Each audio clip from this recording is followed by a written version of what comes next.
I'm with Fouad Abiad. I think Yes, I pronounced that right. That's right. So I'm just doing a little interview for my channel, and I prioritise obviously mental health with athletes. I'm just got a couple of questions. Sure. First question is, what's the most mentally challenging thing while competing for you? For me, the most mentally challenging thing while competing has always been the pressure of the stage.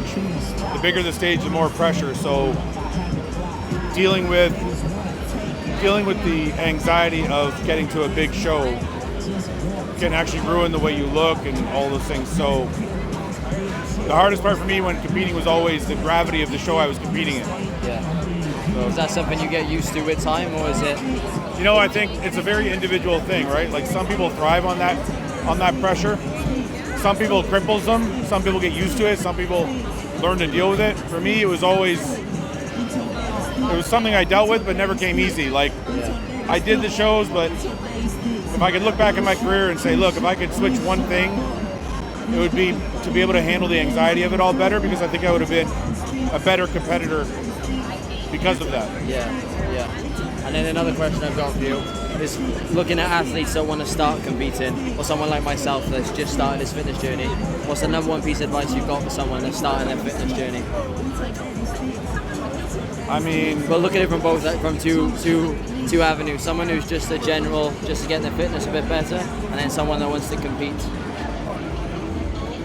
I think somebody competing, the most important thing, and this is coming from somebody who's retired now, well, the most important thing is being present while you're doing it, because I think a lot of times, like if you look at a career that's 10 or 20 years long, we're so focused on being better and getting ahead that we forget to actually like live the moment that we're in. And so when I look back at a 10 or 20 year career, it all looks like a blur. Yeah. Because I was so anxious about something coming up in the future. I was so hard on myself about something in the past that I wasn't able to just live in the present and enjoy what I was doing. Yeah. So that's for a competitive side. For like a hobbyist or something like that, I mean, really the advice is the same. I think a lot of times people get too consumed with the ultimate goal and they forget to live in the moment as they're doing something. Yeah. Also, as well, I just want to point out, the Sam Sulek signing for Hostile is like my favorite thing in the world. But what's it been like bringing him on board the team as well? Because obviously the love for Sam at the moment is, amazing, and it's at an all-time high. But how did you manage to get that through? Well, look, I feel like bringing Sam on is just part of what we do at Hostile, because if you look at a lot of the people that I brought on, like if you take Samson, for example, when I brought on Samson, nobody in the bodybuilding world really knew who he was except for like a few people. For the UK as well, he's an amazing, he's so the best.